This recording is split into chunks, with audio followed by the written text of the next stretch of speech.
प्राणायाम बाबा रामदेव ने सिखाया ऐसा नहीं है, ये तो 5000 साल पहले पतंजलि ऋषि सिखा के गए सबको।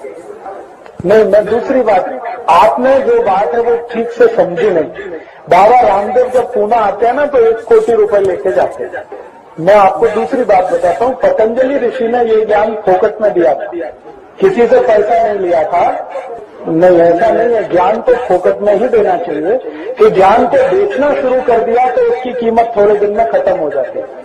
नहीं, फायदा हो रहा है, उससे भी ज्यादा हो सकता है कि वही प्राणायाम मैं आपको फोकट में सिखा सकता हूँ, सबको मिलेगा। आप अगर रामदेव जी के रास्ते पे जाएंगे तो खतरनाक हो जाएगा, क्योंकि गांव आप योग प्राणायाम पैसा लेके सिखाएंगे तो बहुत तकलीफ आएगी। तो कोई भी संत ने, भैया सुनो, कोई भी संत ने पैसा इकट्ठा नहीं किया, और जो पैसा इकट्ठा करता है वो संत नहीं होता। हमारे देश में संत की परिभाषा है कि जो 3 ऐषणाओं से मुक्त है, वित्तेषणा, पुत्रेषणा, लोकेषणा, 3 ऐषणाएं होती हैं। ऐषणाएं माने लालच।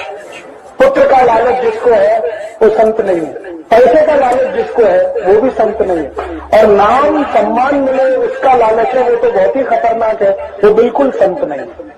तो आज के जो संत हैं वो कोई भी हो, बाबा रामदेव मेरे दोस्त हैं, फिर भी मैं उनको ये कहता हूं कि आप संत तो बिल्कुल नहीं है, आप योग प्राणायाम का व्यापार करने वाले व्यापारी हैं।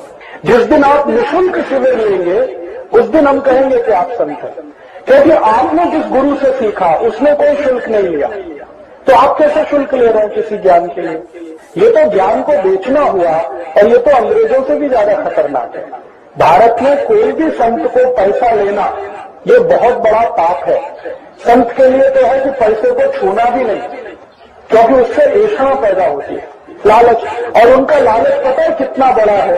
100 कोटि इकट्ठा किया, अभी पेट नहीं भरा, अब कहते 1000 कोटि इकट्ठा करूंगा। पहले जब वो निकले थे योग प्राणायाम सिखाने तो कहते थे 100 कोटि आएगा तो बस, अब 100 कोटि से बहुत जास्ती आ गया, 600 कोटि आ गया, अब कहते 1000 कोटि आएगा तो बस। तो टाटा बिरला और रामदेव में अब क्या अंतर है? जबकि पतंजलि ऋषि ने योग प्राणायाम को बताया कि ये जीवन की सबसे आवश्यक ज्ञान है, इसलिए निःशुल्क मिलना चाहिए सबको, और उन्होंने उसका बिक्री शुरू कर दिया। अब पुणे में कोई गरीब आदमी कैसे सीखेगा योग प्राणायाम? वो तो 2500 रुपए की टिकट नहीं ले सकता, 5000 रुपए की। लेकिन बीमारी तो उसको भी है, बीमारी कोटिपति को भी है, गरीब को भी है, तो गरीब तो बीमारी से बाहर निकलेगा ही नहीं कभी। तो संत की परिभाषा जो है, जो 3 ऐषणाओं से मुक्त है, लोकेषणा, वित्तेषणा, पुत्रेषणा, पैसे